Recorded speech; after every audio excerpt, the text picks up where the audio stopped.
Mein Name ist Dr. Florian Netzer, ich bin Chirurg in München und London, beschäftige mich seit über 20 Jahren ausschließlich mit Venen und Erkrankungen, die mit Venen zu tun haben.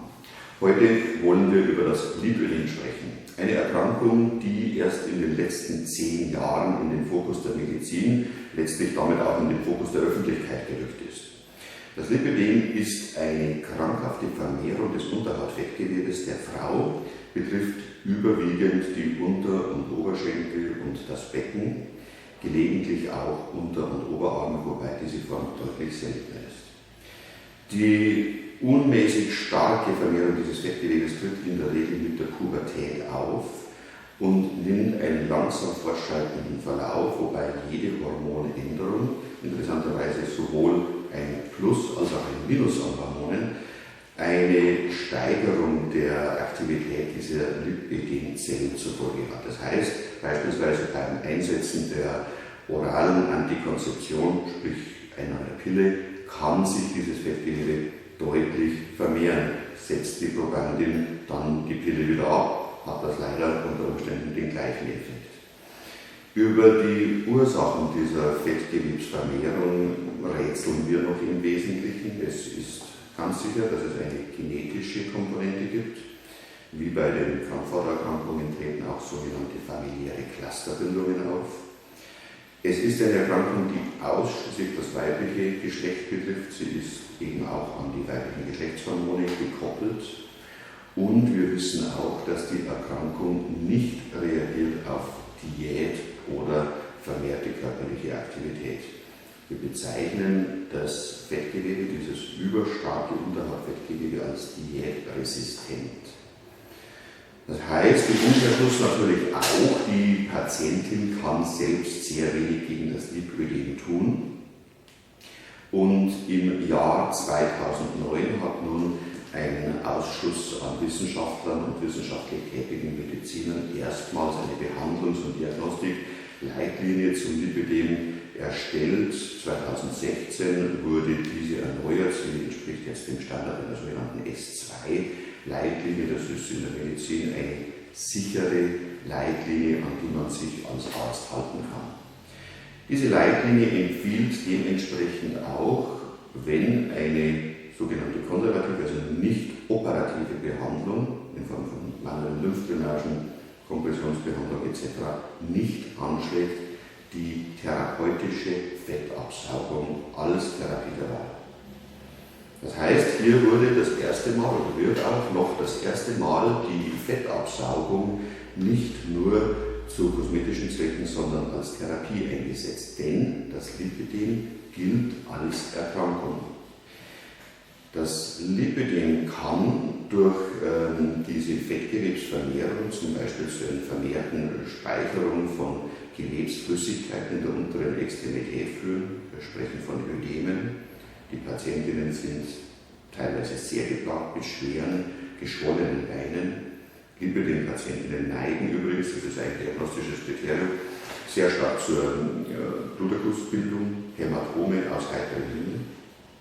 Das Lipödem kann aber auch, wenn es fortschreitet, sogar zu orthopädischen Veränderungen führen. Beispielsweise, wenn das Fettgewebe um die Kniegelenke sich so stark entwickelt, dass die Patientin daraus dann in eine O-Beinstellung gerät und letztlich dadurch unter Umständen sogar eine Kniegelenksimplantation benötigt. Dies wissend haben die Wissenschaftler und Ärzte, die diese Leitlinie erstellt haben, eben die therapeutische Liposuktion empfohlen, um diesen Dingen vorzubeugen. Wir haben mit Liposuktionen in der Medizin seit kurz nach dem Zweiten Weltkrieg reichlich Erfahrung gesammelt. Die moderne Liposuktion wird ambulant und in der Regel ohne Betäubung, ohne Allgemeinanästhesie in örtlicher Betäubung durchgeführt, auch in allgemeiner Anästhesie unter gleichzeitiger Zuhilfenahme von örtlicher Betäubung. Die Methoden haben sich radikal geändert, die großen Risiken der Liposuktion bestehen heute in der Form nicht mehr. Blutungen sind eine absolute Rarität. Dennoch erfordert speziell die Absaugung eines Lipödems einen sehr gut ausgebildeten plastischen Chirurgen oder eine solche plastische plastische Chirurgin, die sich mit dieser Erkrankung speziell beschäftigt, denn das Risiko einer Lymphgefäßverletzung muss absolut ausgeschlossen werden. Spielt jetzt bei einer kosmetischen Absaugung, bei der die Patientin nicht vorher schon an Ödemen leidet, nicht dieselbe Rolle. Deshalb verweisen wir unsere Patienten nur an einige wenige plastische Chirurgen, von denen wir wissen, dass die Liposuktion in entsprechender Weise durchgeführt wird. In der vielen Erfahrung, die ich selbst mit Liposuktion und mit Lipödem-Patientinnen und den Venenerkrankungen gesammelt habe, kann ich sagen, ich habe noch nie eine Lipödem-Patientin gesehen, bei der die oberflächlichen Venen komplett in Ordnung gewesen wären. Wir empfehlen deshalb vor einer Liposuktion in jedem Fall einen Venencheck. Sollte sich, was zu erwarten ist, dann auch herausstellen, dass einzelne von den oberflächlichen sogenannten Stammvenen erkrankt sind, empfiehlt sich vor der Liposuktion eine entsprechende Beseitigung der erkrankten Venen. Da die Liposuktion Krankheitswert hat und eben ich zeige eben mal diese Leitlinie zum Lipödem besteht. Sie können diese Leitlinie selbst im Internet googeln unter AWMF 037-012.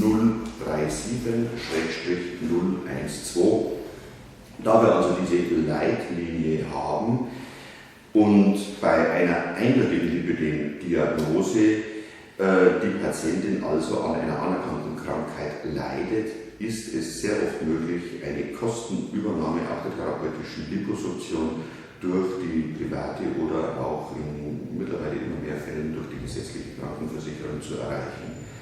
Die Antragstellung erfolgt durch die Patientin selbst unter Zuhilfenahme von entsprechenden Befunden durch den plastischen Chirurgen. Wir von der phlebochirurgischen Seite kümmern uns um die Venen und können bei einer ersten Untersuchung aber auch schon zu dieser Diagnostik und zu dieser Antragstellung beitragen. Vielen Dank.